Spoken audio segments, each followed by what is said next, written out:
Quatrième partie de Sortez-moi de là, toujours avec mon invité d'honneur. Cette semaine, c'est Julien Rimbaud, le directeur de Le Mans Événements et organisateur de cette foire du Mans, 85e édition qui aura lieu, notez-le bien, du jeudi 8 au lundi 12 septembre prochain.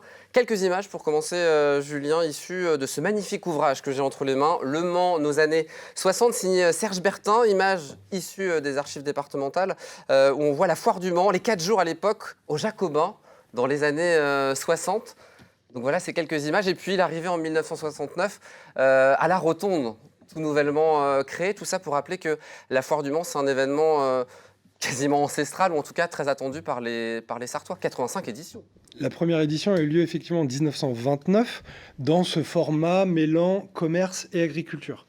Mais les prémices de la Foire du Mans, qui était en fait un comice agricole, comme on en connaît encore aujourd'hui dans les territoires sartois notamment, existent depuis 50 ans, 60 ans au préalable de 1929. Donc effectivement, c'est un événement qui est extrêmement ancré dans le territoire et c'est ce qui, je crois, lui garantit aujourd'hui le succès qu'on lui connaît. Et ce qui est intéressant aujourd'hui, c'est qu'on garde cette fibre agricole qui est la base de cette Foire du Mans. C'est la genèse, effectivement, et puis l'événement a évolué au fil des décennies pour aujourd'hui, effectivement, correspondre à ce triptyque qu'on connaît, d'une offre agricole extrêmement forte, d'une offre commerciale qui l'est tout autant, et puis d'une offre d'animation, de divertissement, et d'une certaine notion de vitrine de territoire, avec de nombreuses expositions, la représentation de nombreuses initiatives, actions, de multiples acteurs du territoire, des territoires manceaux et sartois. Et j'aime à dire qu'effectivement, cette manifestation, c'est une vitrine de territoire et que c'est l'occasion de venir, en cette période de rentrée, faire une mise à jour de ses connaissances. 100 000 visiteurs à peu près. Bon, on a connu des années un peu compliquées, mais c'est l'une des plus grandes foires de France, on peut le dire. Hein. Il y a très peu de grandes foires comme la nôtre dans des villes moyennes comme Le Mans. Alors, comme dans des villes moyennes comme Le Mans, effectivement. Après, ce qui nous caractérise, c'est plutôt la densité de l'offre, le nombre de mètres carrés proposés en exposition, qui là, effectivement, nous place, selon les années, à la 3e ou à la 5e place à l'échelle nationale. On est en bagarre avec Marseille et Bordeaux, par exemple, donc c'est plutôt plaisant. En revanche, sur la fréquentation, effectivement, ces territoires qui nous dépassent très largement en population locale ont des fréquentations plus importantes, mais en quote-part de population, nous nous en sortons effectivement très bien. Et puis, par-dessus tout, c'est que la foire est restée un outil de consommation pour les habitants du territoire. Et ça, c'est un enjeu extrêmement important et c'est ce qui permet de garder cette dynamique de manifestation. La volonté, c'est à la fois d'accompagner les entreprises, de faire venir les gens pour justement valoriser toute cette offre du territoire. On est très attaché effectivement à faire travailler les entreprises sartoises. Alors évidemment, il n'y a pas que les Sartois, parce que les Sartois n'ont pas réponse à tous les besoins et toutes les offres, mais on est très attaché à ce que ce soit pour la très grande majorité des entreprises sartoises qui soient présentées aux visiteurs consommateurs. Donc cette année, si on revient sur le triptyque, la partie agricole sera évidemment très présente, avec notamment un concours national limousin. Ça, c'est très important. Ça a un vrai impact. Oui, ça a un impact. C'est une vraie dynamique professionnelle pour tous les éleveurs de notre territoire. C'est un événement. C'est probablement l'un des plus gros concours de races. Ça va être 450 animaux complémentaires par rapport aux précédentes années, ce qui nous amène à un total de 1300 animaux en concours, ce qui est absolument astronomique comme offre.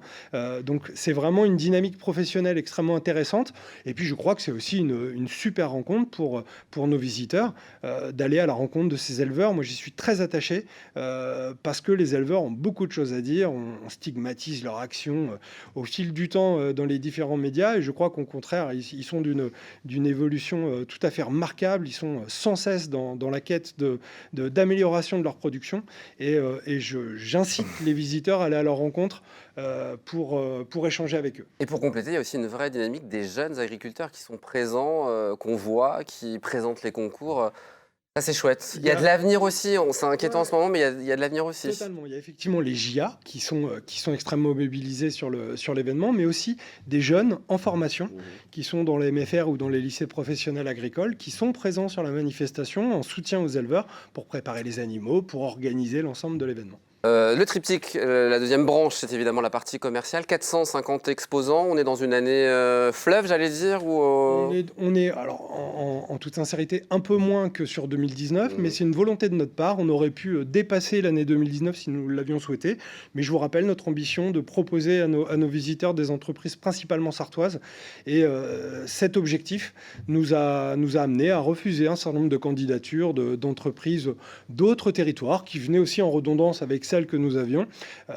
Nous avons un statut de société en proximité des collectivités locales et ça fait partie de notre ADN que d'accompagner les entreprises de notre territoire dans leur développement économique.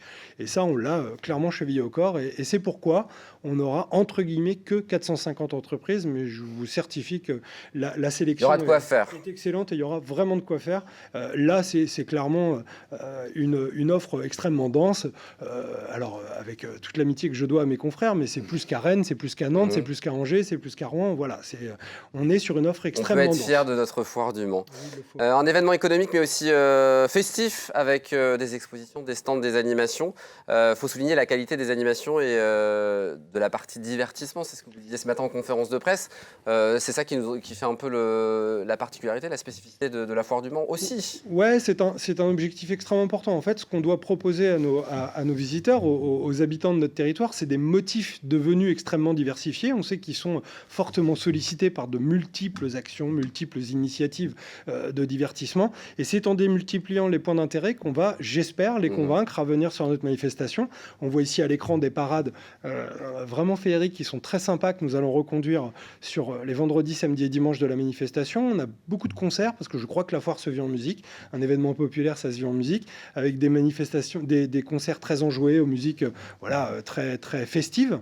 Et puis on a des grandes expositions qui sont notamment proposées par les collectivités locales, qui sont d'une qualité là aussi tout à fait remarquable et qui nous démarquent des autres villes du territoire national.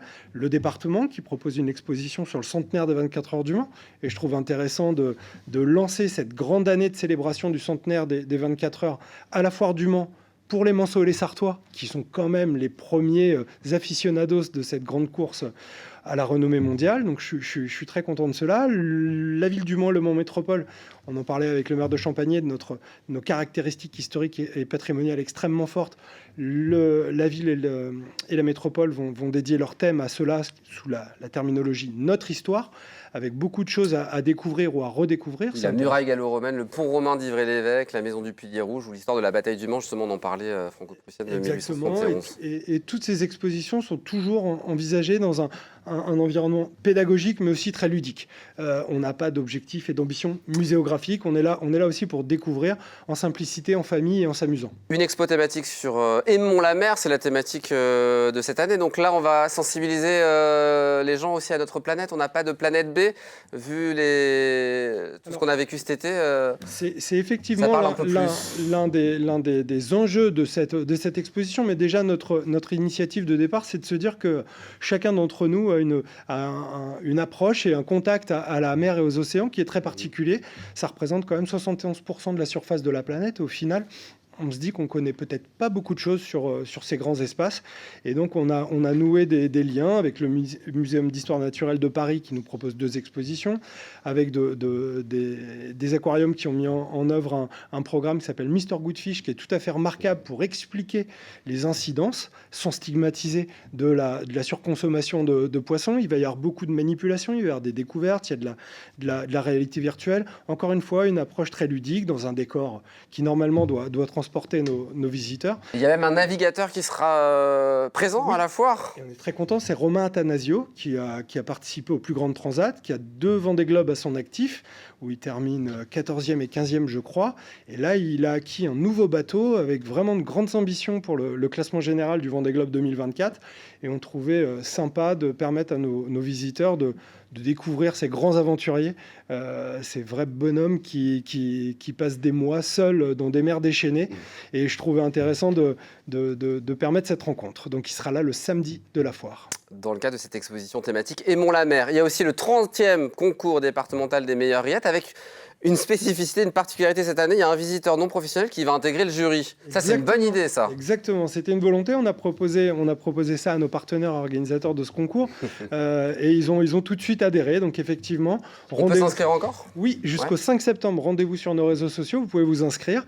Et il y aura un tirage au sort et je pense que ça peut être une journée extrêmement sympa et permettre de découvrir et puis être l'ambassadeur, in fine, des seules et des meilleures rayettes du monde. Des expositions, des animations, des parades, vous l'avez vu en images. Les informations pratiques, c'est gratuit, c'est bien de le préciser, le jeudi et le lundi, vendredi, samedi, dimanche, 5,50 €. Pour les moins de 12 ans, c'est gratuit. Et puis, un tarif réduit, évidemment, pour les chômeurs, les scolaires et les étudiants, 3,50 €. Et après 19 h, c'est gratuit aussi. Le vendredi et le samedi, gratuit après 19 h, soit exactement à l'heure de démarrage des concerts. Donc, vous pouvez passer une soirée entre amis ou en famille avec un concert et ce, gratuitement. Alors, à noter que nous serons en direct de la Foire du Mans dans le cadre de Au Quotidien et Au Quotidien la suite de 18 h 30 à 19 h le jeudi 8 et vendredi 9. Et puis, on vous proposera 2 directs au cœur de la foire le samedi et le dimanche de 15 h à 17 h. Voilà. Et puis, vous pouvez gagner évidemment vos places pour la Foire du Mans tout au long de la semaine dans Au Quotidien à 18 h 45. Avant de se quitter, Julien, un mot, puisque Le Mans Événement gère l'organisation de la Foire du Mans, mais pas que. Il y a plein d'autres missions qui sont les vôtres, notamment le Palais des Congrès, le Parc des Expositions. Là, il y a des grands projets qui s'annoncent? Oui, effectivement, donc sur le Palais des Congrès, avec effectivement une ambition du territoire de doter notre ville d'un équipement revu profondément pour nous permettre d'aller convaincre de nouveaux organisateurs et puis une reconquête du marché des congrès qui est un marché qui permet une redistribution économique sur le territoire extrêmement importante, une visibilité améliorée, une plus grande notoriété. Donc ce projet est en cours, on en est à l'étape de sélection. Donc là, c'est la dernière saison pour le Palais des Congrès. Ouais. Et on va ensuite modifier la morphologie de ce Palais des Congrès? Exactement, la modifier, l'agrandir. En tout cas, c'était les attendus du concours qui est en cours d'analyse par les services de la collectivité. Et puis ce matin, on l'a appris, on l'a dit dans le journal par la voix du maire Stéphane Le Foll, il y a aussi des choses qui vont arriver du côté du centre des congrès. Là aussi, on peut parler de rénovation, d'évolution, d'adaptation. Au niveau du centre des expositions, ouais. Voilà, qui sera le lieu d'accueil de la Foire du Mans. Et là aussi, effectivement, on a des atouts structurels sur notre territoire dans cet univers événementiel qui sont absolument déterminants, et notamment la proximité au bassin parisien et cette rencontre entre le bassin parisien et le Grand Ouest, qui nous offre des atouts extrêmement intéressants pour convaincre les grands organisateurs. Et aujourd'hui, on doit faire évoluer notre offre dans la bataille des grandes villes de France. Et donc, on a envie d'y aller parce que là aussi, il y a des retombées économiques à aller générer. Il y a à attirer, évidemment. Exactement. Donc, on est un petit peu moins avancé sur ce projet. Et j'en profite pour inciter vos auditeurs à venir nous rencontrer sur la foire, puisqu'on va leur demander leur avis dans le cadre des prémices de ce grand projet et venir nous aider à définir ce qui va faire, selon eux, la réussite d'un grand centre expo du futur au Mans, situé face au circuit où nous accueillons des centaines de milliers de visiteurs au fil de l'année, et aussi pour diffuser une image très valorisante de notre territoire. Merci beaucoup. Venez nous voir. Merci beaucoup, Julien. On rappelle évidemment les dates du 8 au 12 septembre prochain, 85e édition de la Foire du Mans. Toutes les infos, foiredumans.com évidemment, et puis on sera, je le rappelle, en direct de cette foire pour vous faire vivre l'événement au plus près. Merci beaucoup. Très bonne soirée. Bien. Merci d'avoir été à nouveau le parrain cette saison de Sarthe-et-Moi-de-là. Et puis on se retrouvera bientôt. Il y a plein de projets évidemment avec Le Mans Événement. Très bonne soirée à nos téléspectateurs. Dans un instant, de la culture sur LMTV Sarthe. Moi, je vous donne rendez-vous donc demain 18 h 30 pour la quotidienne et puis mardi prochain 19 h pour un nouveau numéro de Sarthe-et-Moi-de-là, l'émission qui nous rend vraiment fiers d'être Sartois.